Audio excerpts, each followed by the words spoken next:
Hare Rama, Hare Rama, Rama Rama, Hare Hare Krishna, Hare Krishna, Krishna Krishna, Hare Hare, Hare Rama, Hare Rama, Rama Rama, Hare Hare.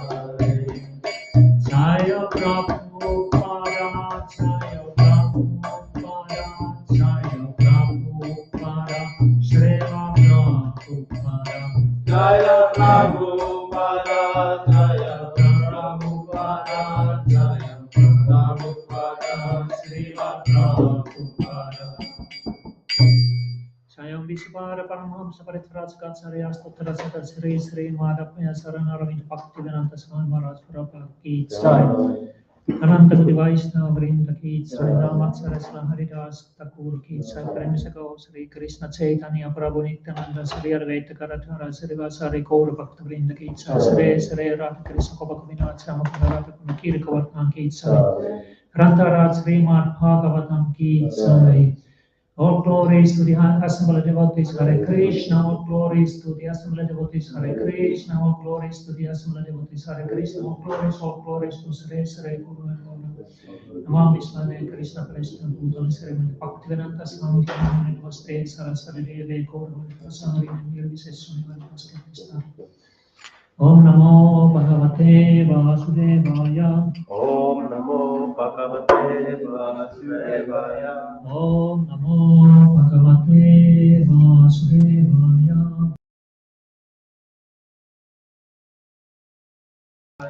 Om Namo Bhagavate Vasudevaya. Om Namo Bhagavate Vasudevaya.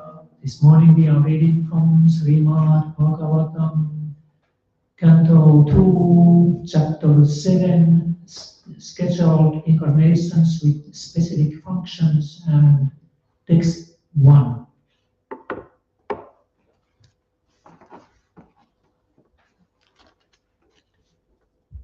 Brahmavacha Yatrot Yataksiti Tarot Haranaya Viprat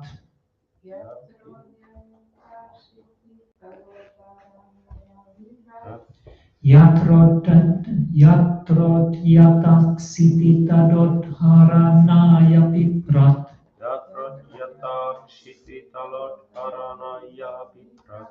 Kraudim Tanum Sakala Yakyamayi Ananda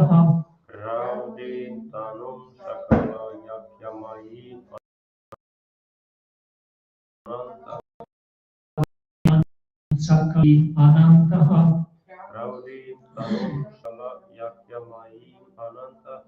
Antar Maharnava Upagatamadidaityam Antar Maharnava Upagatamadidaityam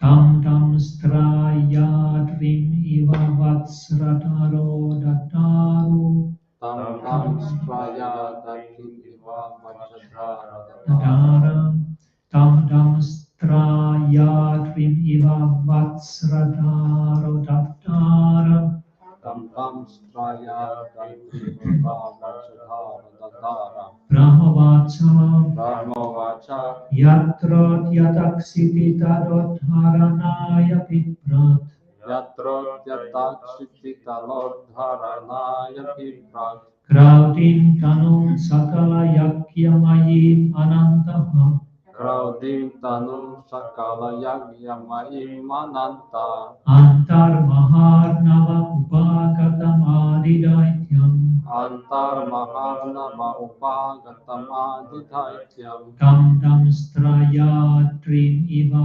Vatsrataro Dadara Tam Strayadrim Iva Vatsrataro Dadara. Next person, please. Brahmavacha Yadrodhyata Shiti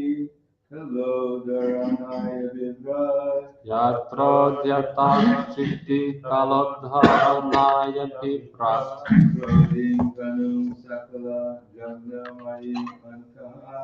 Kraudim Tanum Sakala Yamayim Mananta Antar Maharnava Upagatam Adidaityam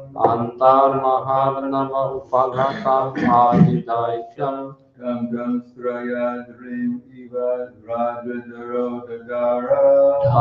Straya Dhriva Vachataro Gadhara Brahmavacha Yatro Jatak Shititalo Dharanaya Vibrat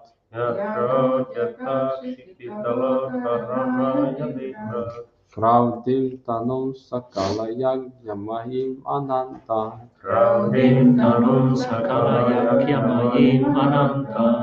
Antar Maharnava Upagatam Adidaityam Tam Dam Strayadrim Iva Vachataro Tatara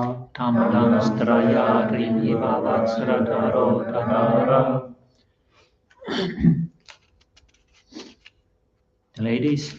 Brahmavacha Yatro Yata Srititalo Dharanaya Vibrat Kraudim Tanum Sakala Yagyamahim Ananta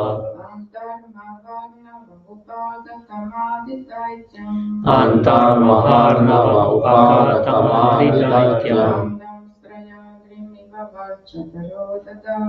Tam Tam Straya Dhriva Vachataro Gadhara Brahma Brahmavacha Lord Brahma said, Yatra at that time, when Udyataha attempted Ksititala, the planet Earth, Udharanaya, for the matter of lifting, Piprat, assumed, Kraudim, pastimes, Tanu, form, Sakala, total, Yakyamayi, all-inclusive sacrifices, Anantaha, the unlimited, Antar, within the universe, Maha Arnave, the great Garpa ocean, Ubhagatam, having arrived at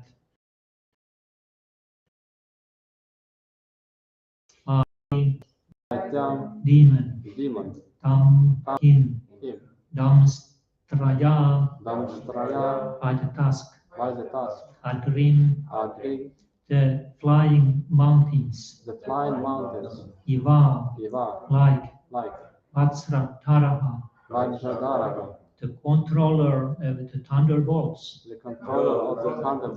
Tadara, pierced. Translation and purport by His Divine Grace, A.C. Bhaktivedanta Swami Maharaj Prabhupada. Lord Brahma said, when the unlimitedly powerful Lord assumed the form of a boar as a pastime, just to lift the planet Earth, which was drowned in the great ocean of the universe called the Karpadaka, the first demon Hiranyaksha appeared, and the Lord pierced him with his tusk. Since the beginning of creation, the demons and the demigods, or the Vaishnavas, are always the two classes of living beings to dominate the planets of the universes. Lord Brahma is the first demigod, and Hiranyaksha is the first demon in this universe. Only under certain conditions do the planets float as weightless balls in the air, and as soon as these conditions are disturbed, the planets may fall down in the Karkodaga ocean, which covers half of the universe. The other half is the spherical dome within which the innumerable planetary systems exist. The floating of the planets in the weightless air is due to the inner constitution of the globes, and the modernized drilling of the earth to exploit oil from within is a sort of disturbance by the modern demons and can result in a greatly harmful reaction to the floating condition of the earth.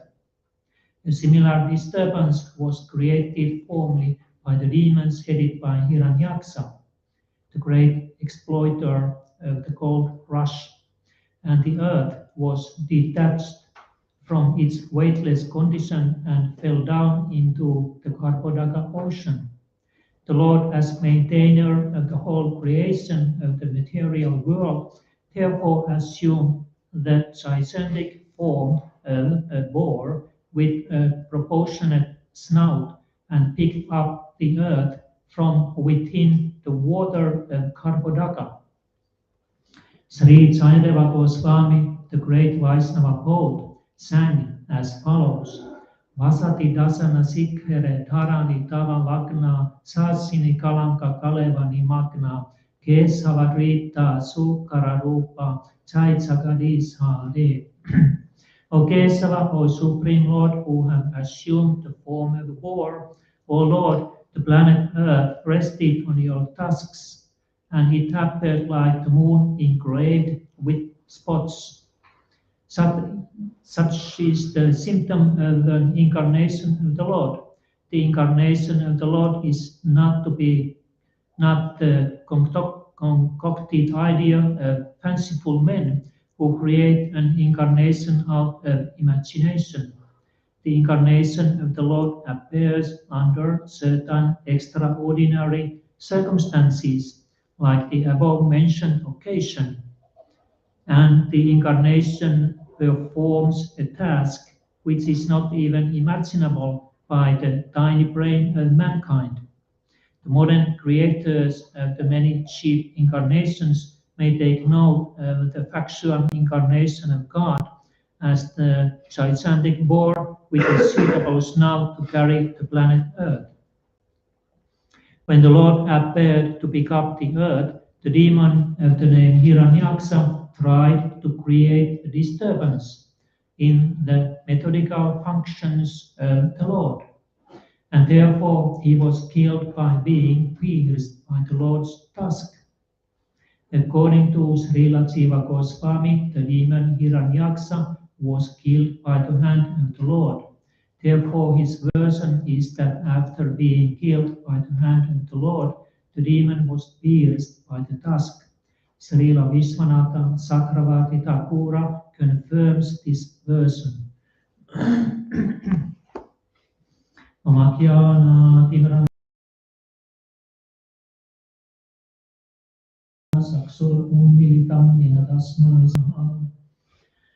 So today is the appearance day of Lord Varahadev. Lord Varahadev is the incarnation of the Supreme Lord Krishna in the form of a boar. It is, of course, quite amazing that the Supreme Lord can appear as a boar.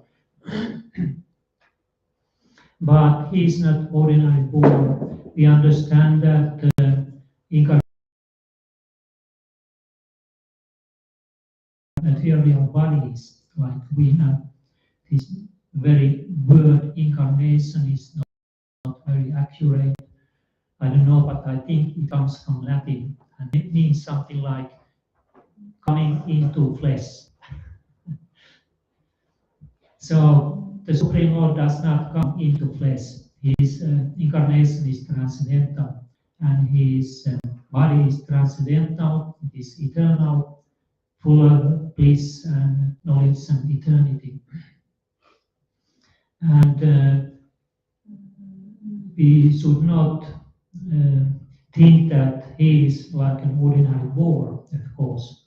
You have seen these wild or half-wild boars in Vrindavan, also in other places like in Italy you can see them, and they are really ugly. They are even more ugly than monkeys in Vrindavan. If there would be a ugly contest. I think the hog would be the winner. It's not so that they are only ugly, but they also have this very ugly behavior and mentality. And but when the Supreme Lord appears, he's different in the form of a boar. So we learn from Srimad Bhagatavam, third canto, how the Lord appeared and why he appeared also. Why the Supreme Lord appears here in the material world, you know, Bhagavad Gita, Paritranaya Sathunam Vinasaya Sadhuskritam and so on. He appears to please his devotees, destroy the demons, and re-establish the religious principles. But as I think it was mentioned here that about the pastime. Yes, in translation it is said that when the unlimitedly powerful Lord assumed the form of a boar as a pastime, he appears also for his pastimes. So pastime is something pleasurable. There was once a meeting in Delhi, 1957 or 8. We can read this article from Back to Godhead. And Srila Prabhupada explains there that in this meeting there were many sages who were prominent at that time. And then one person made this question that if the God is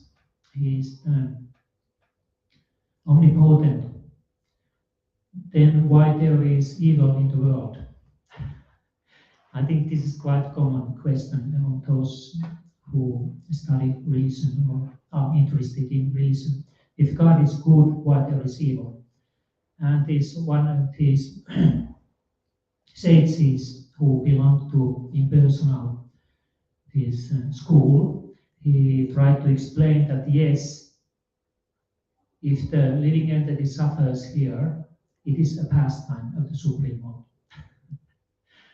But the audience was not satisfied. This was not good answer.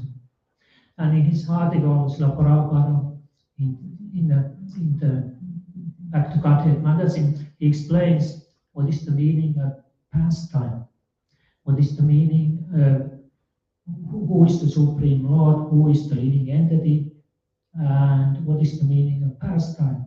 He explains how pastime is something pleasurable. It gives joy to Supreme Lord. It's not so that if the living entity suffers here, this is the pastime of the Supreme Lord. It cannot be so. And one reason why the Supreme Lord appears in this world is his pastime. He comes here to perform his pastimes. Of course, he has these other things also to do, but this is one thing.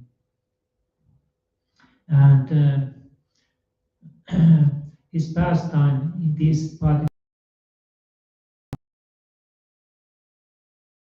is, of course, lift the earth and fight with Hiranyaksha, because as we have learned from Bhagavatam, this fighting spirit is there also in the spiritual world.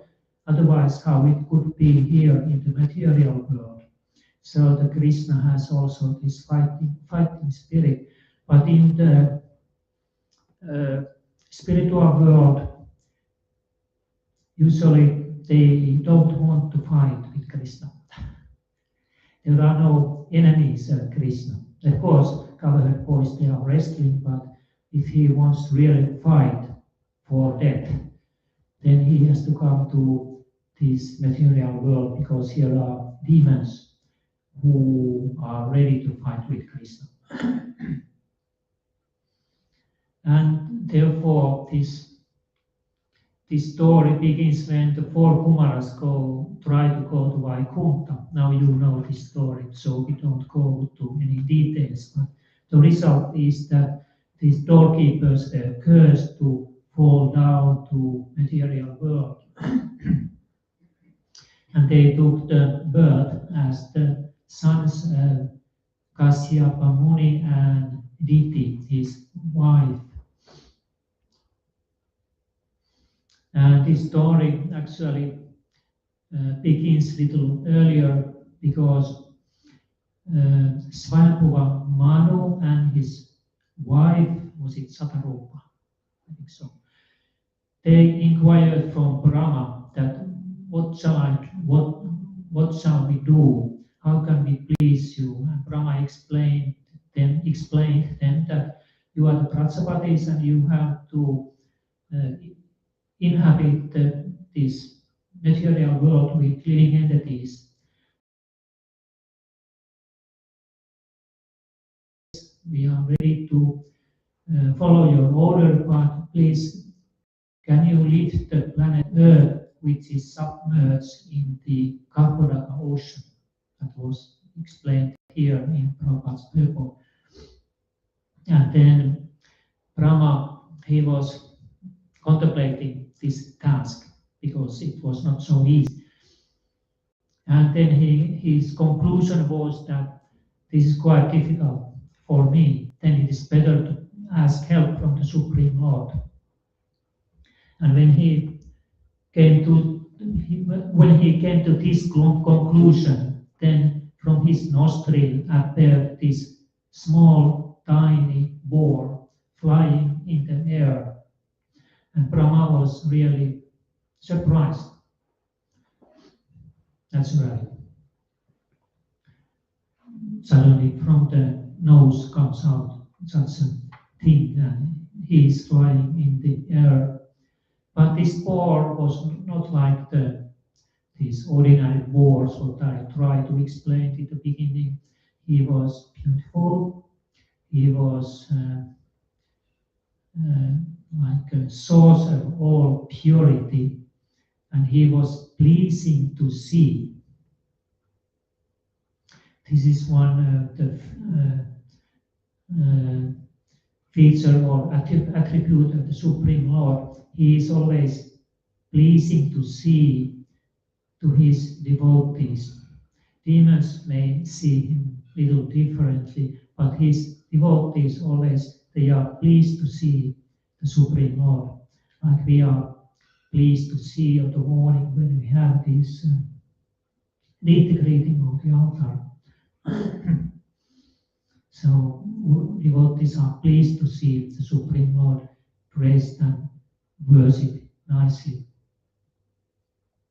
And this small boar then flying in the sky started to grow gradually, and then after some time he exhibited very gigantic form, and the Brahma and all the sages there, they were wondering who he is. And then they were thinking that he cannot be anybody else than the Supreme Lord Vishnu. And they started to offer their prayers to him. And the boar incarnation in the sky, he replied to them by roaring there loudly and flying in the sky. And then he dove in the ocean Karkodaka, and he lifted this, he found the planet Earth by his smell, and then he lifted the planet by his snout up and placed it to the air, gave the planet Earth the ability to float in the air. So Prabhupada in his purport, he's explaining that originally planet Earth lost this ability to float in the earth because this gold rush, because Hiranyaksha, these demons, they were digging gold. big amounts of gold from planet Earth for building their palaces and cities. And then planet Earth was falling down from the air to the bottom of the Karpataka Ocean. And Srila Prabhupada warns here that also nowadays demoniac people, they are drilling oil from the earth. And then what happens? This can result in a greatly harmful reaction to the floating condition of the earth. As we know already, there are many dangerous things happening in the world, in the atmosphere, and in the nature. And when Hiranyaksha comes into sea, he sees this. He sees that this planet Earth, which he thinks that belongs to him, and it is now taken away from the ocean, and he sees this Varaha incarnation. Hiranyakasipu, they are described in a Bhagavatam that they were very strong. They were not only very strong by physically, they have also very healthy condition of the mind.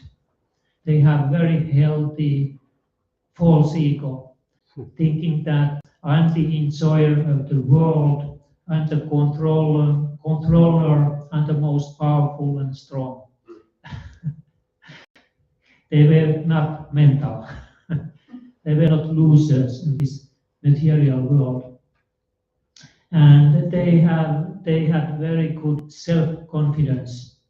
And Srila Prabhupada explains in his purport that usually demons are like that. They have good self-confidence, and they have this good, healthy state of mind, and they are physically strong and beautiful and so on. But this is, of course, in Satya Yuga, like that, maybe in Treta Yuga, Dvapara Yuga little, but in Kali Yuga demons are not anymore like that. So, and Hiranyaksha, being the younger brother of Hiranyakasipu, wanted to please his older brother always, and therefore he was challenging different gods, wanting to fight them and defeat them, but the gods, seeing his power, they hid themselves. And Hiranyaksha was not very satisfied with this. And therefore, he went to see Varuna in the ocean and challenged him. But Varuna understood that better not fight with him. And he said that I'm old man, I cannot anymore fight. And Hiranyaksha accepted this, but also Varuna had to accept that Hiranyaksha is now the boss, not me, here in the ocean. And then when Hiranyaksha saw this boar incarnation, he was very angry that, who are you, what are you doing here? I'm the controller of the sea, and why have you lifted this planet Earth from the sea? And he challenged Lord Varaha, and Lord Varaha very happily accepted this challenge, because now he got the opportunity to fight. And this battle between Varahadev and Hiranyaksha is described in Bhagavatam, 3rd canto, in a very elaborate way.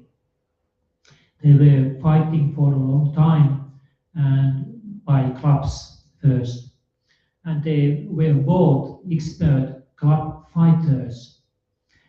And it is described that they were like dancing around each other's clubs in their hands.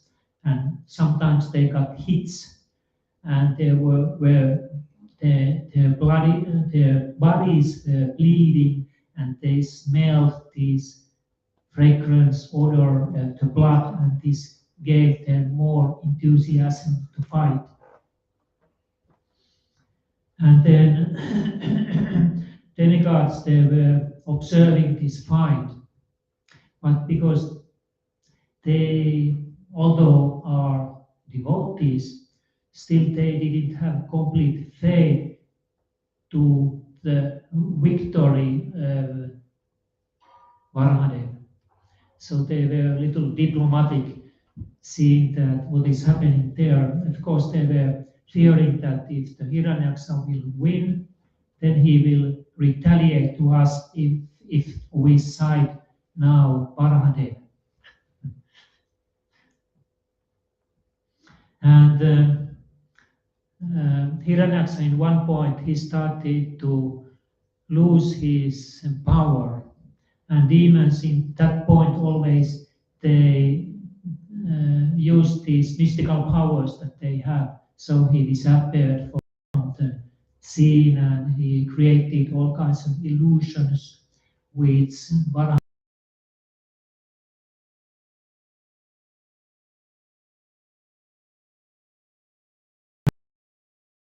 they lost their gloves and they were boxing there and they were wrestling and so on. Then the gods, they gave a hint to Lord Varahadev that please, immediately, please do not play with him anymore. And this, because Varahadev, he had this fighting spirit and he wanted to fight. But now the demigods, he saw that demigods, they are disturbed because the fight is going on too long, and he understood that it's now better to kill him. And it is described that he killed the Hiranyaksha by slapping him under the ear by his hoof. And it was not, for him, it was not very strong slap. It was quite mild. But for the power of this slap, Hiranyaksha's body started to spin around with great speed, and he left his life and fell to the ground. And then now the demigods, they were shouting, Jai, Jai, and that he is killed.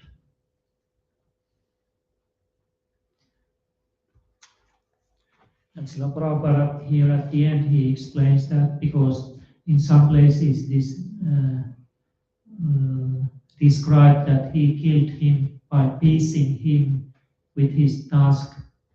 And these great acharyas, they explain these apparent contradictions. What sometimes we find some apparent contradictions in these stories.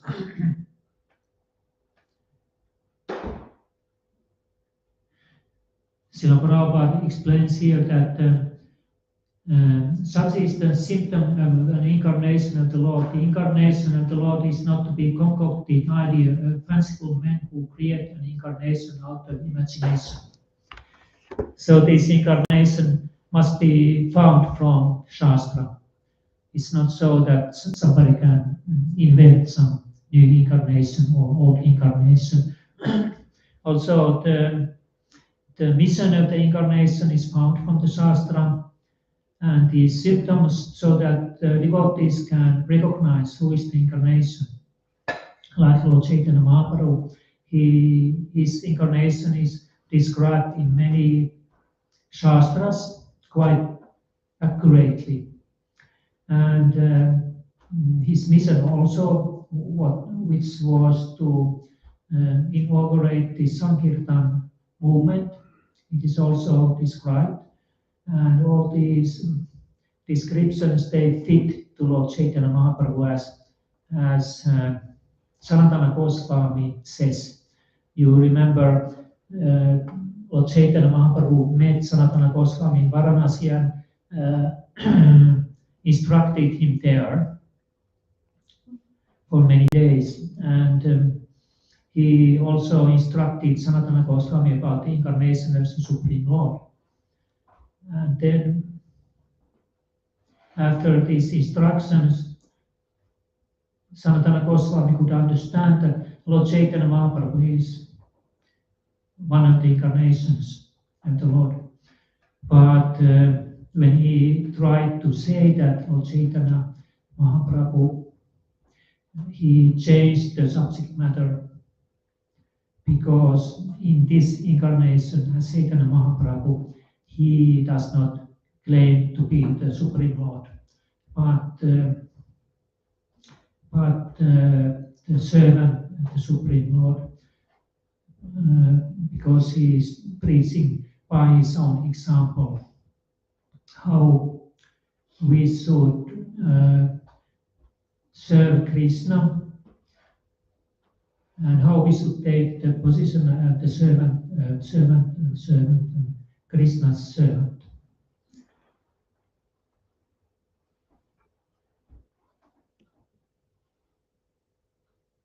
Okay, I think we have to end here. There is no one doing offering, so I think I have to go there.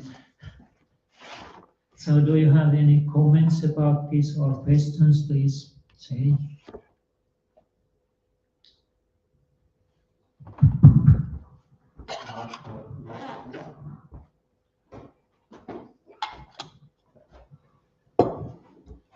Can I ask? Yeah. Thank you. You said that Lord had a transcendental body, but how about those demons? How they could fight with him? Because he's transcendental. The question is that because Lord Varahadev, as the incarnation, the Supreme Lord, has a transcendental body, then how is possible that demons who possess a material body can fight him? Yeah, transcendental and material. At least they can see the Supreme Lord, although he has a transcendental body. Like many persons, they saw Krishna, but they didn't understand that he is the Supreme Lord and his body is transcendental. So in that way, it is possible to see him, it is possible to fight him, but this must be only his causeless mercy, that he accepts this fight with another person who has a material body. Like Bhismadeva also, he was fighting with Krishna, and he translated the body with arrows, and Krishna's body was bleeding. Still, it was like a translated body. And then there are some demons who were so low that Krishna didn't want to fight with them at all. Like Kala Yavana. Kala Yavana tried to approach Krishna, but Krishna was walking away. Kala Yavana was running after him, but couldn't reach him because Krishna was like an outcast person, very low. Krishna didn't want to fight with him. Anyway, Hiranyaksha, he was, his father was a Brahmana, so he was a quite qualified person to fight with Krishna. So that this much I can say, I don't know more. Can you please say something, Manas, about this? Whatever Krishna wants happens. Yeah, okay. He wants to fight with someone. What does we do? Hanuman. Kamsa also, with all those demons that came, Adasura, Putana, they all saw Krishna, because Krishna wanted them to see him. Yeah, okay, thank you. Okay, something more?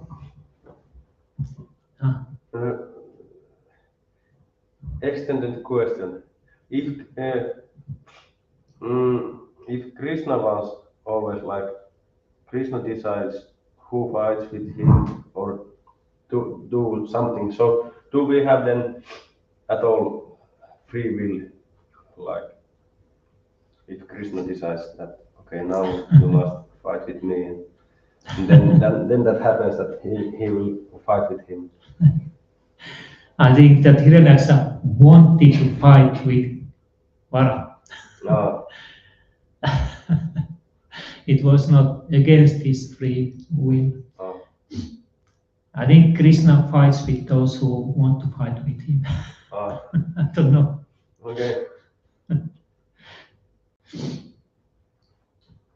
Prabhuji, Yeah. isn't it that there was a choice given by Lord Vishnu to Jaya and Vijaya when they cursed? So they could choose, they can use their free will, 7 lives of the devotees or 3 lives of the demons. Yeah. Yeah, that was mentioned in the Bhagavatam that after being cursed by 4 Kumaras, these 2 doorkeepers, they got a chance to take 7 births in material world as devotees or 3 births as demons, enemies of the Krishna. And they chose these 3 births because they didn't want to stay in the material world too long. Okay. Srila Prabhupada ki jai. Hanuman Ananda Prabhu Ji. Gaura Bhakta Vrinda ki